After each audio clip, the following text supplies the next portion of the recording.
Александр Сергеевич Пушкин 1799 жылы 6 маусымда Мәскеуде отставкадағы майор және мұрагер дворян Сергей Львович Пушкиннің отбасында дүниеге келген. Анасы Надежда Осиповна әйгілі ұлы Петрдің арапа Абрам Ганнибалдың шөбересі болған. Пушкиннің ыстық мінезін, өмірге деген шексіз сүйіспеншілігін анасынан, және оның африкалық тамырынан мұра етті, ал ақындық дарыны оған құмар ойларды шебер қағазға түсіріп, замандастары мен ұрпақтарын өз сезімімен жұқтыруға мүмкіндік берді. Сашадан басқа отбасында тағы 2 бала болды. Лев және Ольга. Ескендірдің ата-анасы бүкіл зайырлы қоғам латын және француз тілдерін, шетелдік және отандық әдебиет тарихын білуімен сипатталатын өз заманының өлшемдері бойынша өте білімді адамдар болды. Үйге көрнекті шығармашылық тұлғалар, суретшілер, ақындар, музыканттар үнемі келіп тұрды. Александр Сергеевичтің үйдегі білімі өте жақсы болды, бірақ француз әдебиетін зерттеу Ресей тарихына, халық ертегілеріне, аңыздарына, салт дәстүрлеріне құрметпен қарайтын және бәріміз жақсы көретін ақынды әлемге бере алуы екіталай. Орыс халқы осы сүйіспеншілік үшін Пушкиннің орыстың бәріне деген ерекше алғысы ауылында көп уақыт өткізген әжесіне барады. Мария Алексеевнаның өзі тек орыс тілінде сөйлеп, жазатын және күтуші Арина Родионовнаны қызметке алған. Күтушінің ертегілерінің әуезді сөзі мен шынайы махаббатының арқасында кішкентай бүлдіршін халық сөзінің үніне, оның табиғи сұлулығына, поэзиясына үйреніп қалды. Кейіннен бұл барлық асыл Ресейге тән әдеттегі француздық тәрбие мен білім беруді теңестіруге мүмкіндік берді. Жас Пушкин тіпті француз тілінде алғашқы өлеңін жазды, бірақ оның себебі оның шет тіліне деген сүйіспеншілігі ғана емес, сонымен қатар африкалық арғы атасының экзотикалық ұлты болды. Ақынның ыстық мінезі мен жарқын келбетінің қалыптасуына негізінен шығу тегі мен тұқым қуалаушылық әсер етті.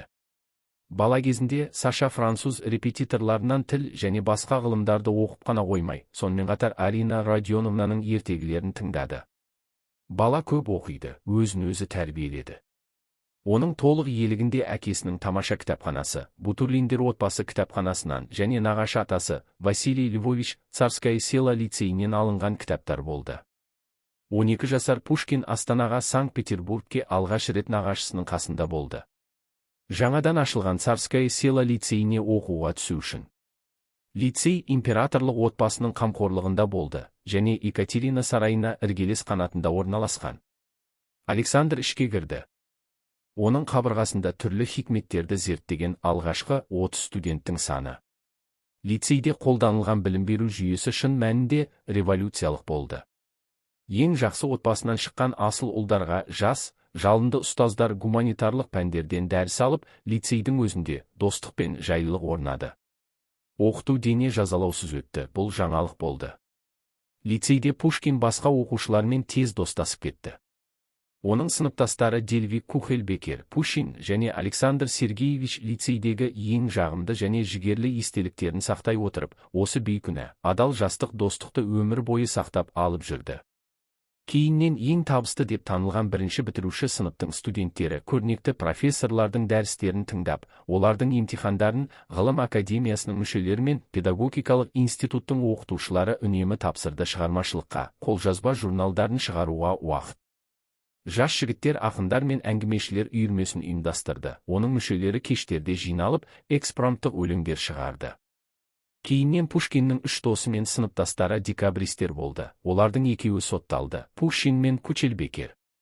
Александр Сергеевичтің өзі керемет түрде көтеріліске қатысудан құтылды, негізінен достарының күшімен. Сол кездің өзінде ақ, жас Пушкиннің ақындық талантын достары жоғары бағалап, көп ұзамай Батюшков, Жуковский, Державин, Карамзин сияқты көрнекті тұлғалардың назарына ілікті. 1815 жылы Александр емтихан тапсыру кезінде Державиннің қатысуымен Царское селодағы естеліктер өлеңін оқыды. Қарт ақын қуанып қалды. Қызмет және мансап 1817 жылы Александр Пушкин сыртқы істер колледжіне оқуға түсті. Біраз уақыт бұрын ақынның отбасы елордаға көшіп келді.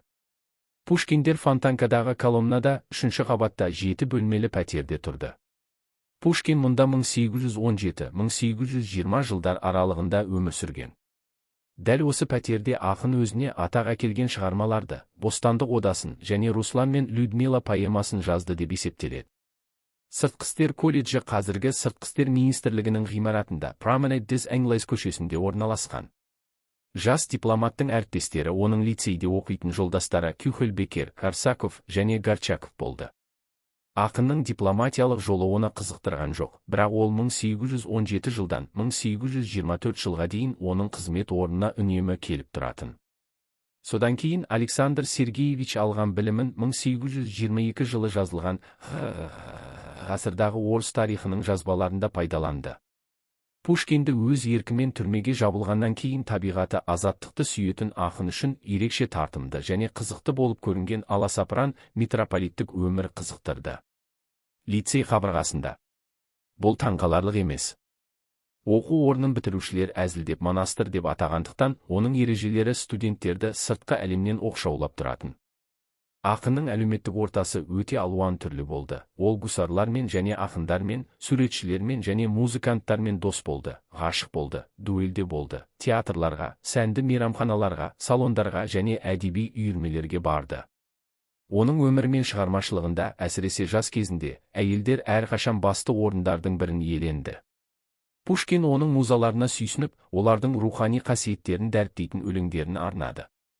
Жас Александр Сергеевичтің жүрек жарды оқиғалары, негізінен, Олениндердің кіші қызы Аннаға үйлену туралы ұсынысы керемет, платоникалық болды.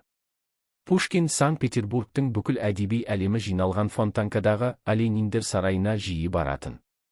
Анна Оленинадан бас тартқан ақын көп ұзамай жаңа музаны, үйдің иесі Анна Кернің жиенін кездестірді. Содан кейін ол оған тамаша сәт есімде өлеңін арнады. Алғашқы оңтүстік жер аударылу сол кездегі қоғамда Наполеонды жеңгеннен кейін өз халқына деген мақтаныштан туындаған рухтың жалпы көтерілуі болды. Сонымен қатар, еркінде қауіпті, озық емес, революциялық идеялар көрнекті адамдардың санасына сіңіп кетті. Және Жасыл шам радикалды әдеби үйірмелерінің бірінің мүшесі болған Пушкин нәтижесі жарияланбаған, бірақ жалпы Петербург жұртшылығына белгілі бостандық, ауыл, Аракчеев туралы өлеңдері болды. Оның салдары көп күттірмеді. Жас ақын императордың көңілінен шығып, Сібірге жер аудару қаупі төнді. Достарының қамқорлығымен күш-жігерінің арқасында Сібір жер аударылуы оңтүстік жер аударуға ауыстырылып, 1820 жылы 6 мамырда ақын генерал-лейтенант Инзова 1820-1824 жылдар аралығындағы қыдырыстар кезеңінде Пушкин Ресей империясының әртүрлі қалалар мен ауылдарын аралау мүмкіндігіне ие болды. Екатеринослав, Таман, Керчь, Феодосия, Гурзуф, Бахчисарай, Симферополь, Кишинев, Каменка, Акерман, Бендери, Смайыл, Киев, Одесса. Бұл ресми сапарлардың нәтижесі ақынды бірқатар поэтикалық және прозалық шығармаларға шабыттандырған бай әсерлер мен сезімдер болды. Оңтүстік жер аударылу кезеңінде Пушкин Кавказ тұтқыны, Бахчисарай фонтаны, Сығандар, Гаврилияда поэмаларын жазды. Қырымда Александр Сергеевич алғаш рет Евгений Онегин жұмысын ол Кишиневте бастаған. Каменкада масқара болған ақын, жасырын қоғамның мүшелеріне жақындай алды, ал Кишиневте ол тіпті масондық ложаға қабылданды. Пушкин Одессаға келді, оның операсымен. Мейрамханалар мен театрлар, қазірдің өзінде Кавказ әншісі деп атаған әйгілі романтик ақын. Алайда Одессада Александр Сергеевич өзінің бастықтарымен граф Воронцов көп ұзамай қажетсіз бағынышты жоюдың жолын тапқан ақынның графтың әйелімен қарым-қатынасы туралы әңгімелер болды. Мәскеу полициясы Пушкиннен хат ашты, онда ол өзінің атеизмге деген құштарлығын мойындады, бұл туралы императорға хабарланды. 1824 жылы Александр Сергеевич қызметтен босатылып, анасының үйіне, Михайловское ауылына барды. Михайловскийдің әкесінің үйіне оралуы ақын үшін кезекті айдауға айналды. Оның әкесі өз ұлын басқарды, және мұндай өмір бостандықты сүйетін Александр Сергеевич үшін шыдамсыз болды. Әкесімен ауыр жанжалдың нәтижесінде бүкіл отбасы, оның ішінде анасы, ағасы және әпкесі Михайловскайден шығып, Астанаға көшті. Пушкин Арина Родионовнаның қасында жалғыз қалды. Депрессияға қарамастан күйі мен мұңы Михайловскийде болған 2 жыл ішінде ақын көп және жемісті еңбек етті. Пушкин кәдімгі жер иесінің ойын-сауықтарына жат болды. Үйдегі, лицейдегі оқудағы олқылықтардың орнын толтырып көп оқитын. Ақын Астанадан үнемі полиция тексеретін кітаптарға тапсырыс беріп, оның хаттары да осы жағдайда Кавказ тұтқыны, Борис Годунов, граф Нулин және көптеген өлеңдер жазылды. Оның ішінде «Қысқы таң», Наполеон, пайғамбар Олег туралы ән, Евгений Онегиннің бірқатар мақалалары, бірнеше тараулары Михайловскийге айдауда болғаны белгілі. Лицейдегі ескі және жақын досы Пушкинге келді. Ақын көршілес Тригорское ауылына иелік ететін Осиповтар отбасымен де сөйлесті. 1825 жылғы 14 желтоқсандағы көтеріліс туралы хабар, оны ұйымдастыруға ақынның көптеген достары мен таныстары қатысқан Александр Сергеевичті таң қалдырды. Масқара болған Пушкиннің көтеріліске қатысу ықтималдығы сонша, достары оны алда келе жатқан төңкерістің күнін қате көрсетіп, ұлы ақынды отан үшін аман алып қалды. Көтерілістің көптеген қатысушылары Сібірге жер аударылды, ал негізгі қоздырушылар дарға асылды. Император Николай таққа отырды және масқара болғандарды кешірді. Ақынды қуғыннан қайтарып, қалаған жерінде тұруына мүмкіндік берді. Николай 14 желтоқсандағы оқиғалардан кейін асыл жастардың ең прогрессивті бөлігінің тұтқындалуы мен өліміне байланысты қоғамдағы наразылықты жоюға үміттеніп, Пушкинді көпшілік алдында кешіруге шешім қабылдады. Бұдан бұлай патшаның өзі Александр Сергеевичтің барлық қолжазбаларының ресми цензоры болды, және бұл процесті канцелярияның бөлімінің меңгерушісі Бенкендорф 1826 жылдан 1828 жылға дейін Пушкин бірнеше рет егемендікке саяхаттауға рұқсат сұрады. Шетелде немесе Кавказда болды, бірақ оның өтініштері жауапсыз қалды. Нәтижесінде ақын рұқсатсыз өз бетімен кетіп қалды. Сол үшін қайтып оралған соң қатаң сөгіс алды. Сапардың нәтижесі күйреу, Кавказ, Грузия төбесінде поэмалары және Арзрумға саяхат эсселері болды. Сол кезде Александр Сергеевич Наталья Гончаровамен танысып, оған ғашық болды абайсызда. Оның барлық әйелдер махаббаты мен романдары ақынның ең ынтық, армандаған арманына айналған жас арумен салыстырғанда өшіп қалды. Осы сәттен бастап Пушкиннің жеке өмірі оның жүрегінің жалғыз ханымы Наталиге назар аударды, өйткені ол қалыңдықты неке және отбасы деп атады. Пушкиннің ата-анасы және оның болашақ әйелінің ата-анасы күйреу алдында болмаса өте қиын жағдайда болды. Гончаровтар әдемі қызына ешқандай қанық бере алмады және бұл жоғары қоғамда жаман әдет болып саналды. Ақынның әкесі ұлына 200 шаруадан тұратын бір ауылды бөліп бере алмады. Пушкин Кистеневкаға иелік ету үшін Болдиноға баруға мәжбүр болды. Ақын кейіннен қалыңдық үшін, қанжығасын алу үшін оны ломбардқа қоюды жоспарлаған. 1830 жылы 3 қыркүйекте Александр Сергеевич Болдиноға келді. Бұған дейін ол не Петербургте, не Мәскеуде тұрған. Пушкин істі тез аяқтап, Мәскеуге Наталиге қайтып, үйлену тойын өткізуді көздеді. Ол үшін ол егеменнің жеке батасын алды. Алайда күйеу жігіттің жоспарын тырысқақ індеті бұзды. Осы жан түршігерлік дерттің кесірінен Ресейдің барлық орталық бөлігіндегі сияқты Болдиннен Мәскеуге дейінгі жолдар жабылды. Бұл еріксіз оқшаулану әлемге көптеген тамаша өлеңдер, әңгімелер мен поэмаларды берді. Олардың ішінде «Жас леди шаруа», «Ат», «Боран», «Сараң рыцарь», «Оба кезіндегі мереке», «Тарих», Горюхин ауылының және Пушкиннің басқа шедеврлерінде ол әрқашан күз бен қысты жақсы көретінін мойындады. Ол әдетте қыркүйектен бастап күш-қуаттың ерекше толқынын бастан кешірді. 1830 жылдың желтоқсанына дейін пушкиндік ғалымдар оны Болдинская күз деп атады. Ол болды. Астаналардың күйбең тірлігінен, күнделікті күйбең тірліктен алыс шабытпен жұмыс істеген Александр Сергеевич үшін алтын уақыт. Пушкин Мәскеуге 5 желтоқсанда ғана оралып, 1831 жылы 18 ақпанда Наталья Гончароваға үйленді. Сақина алмасылған сәтте ақын ұстаған сақина оның қолынан сырғып түсіп, шырақ сөніп қалады. Пушкин мұны жаман белгі деп санады, бірақ әлі де өте бақытты болды. Алдымен жас жұбайлар Мәскеуде, Арбаттағы үйде тұрды. Бірақ содан кейін жаңадан келген күйеуі қайын енесімен жанжалдасып, Пушкиндер кетіп қалды. Біраз уақыт олар Царское селосында ақынның жүрегіне жақын ағаш үйді жалға алды. Сонымен қатар, Николай Пушкиннің әйеліне Екатерина сарайында император берген шарларды ұнататынын білдірді. Ол күйеуінің ыстық құмарлықтарына сабырлы және тыныш махаббатпен жауап берді. Ол ақылды, ақсүйектер, жақсы мінез құлық, шаруашылықты басқарумен, бала туумен тәрбиелеумен айналысты. 1832 жылдан 1836 жылға дейін Пушкиндердің 2 қыз және 2 ұлы болды. Мария, Александр, Григорий және Наталья осындай көп балалы отбасының әкесі әйелін, балаларын, әйелінің 2 әпкесін тамақтандыру, кештер ұйымдастыру және әлемге шығу, салондар мен балдарға бару үшін өзін жарып жіберуге мәжбүр болды. 1831 жылдың жазында Петербургке көшіп, жылы Александр Сергеевич қызметке қайта кірді. Сонымен қатар ол көп жұмыс істеуді жалғастырды, өйткені өлеңдер мен романдарды шығару да аз табыс әкелді. Бұл кезеңде Евгений Онегин поэмасы аяқталды. Борис Годунов, Дубровский және Пугачевтің тарихы атты шығармалары дүниеге келді. Дуэль және өлім 1833 жылы император Александр Пушкинге камералық курсант атағын берді, өйткені бұл атақ тек жасөспірім жастарға берілді және ол 35-те болды. Сонымен қатар палата курсанттары атағы сотқа кіруге мүмкіндік берді, ал Николай Наталья Пушкинаның императорлық балдарға қатысуын қалады.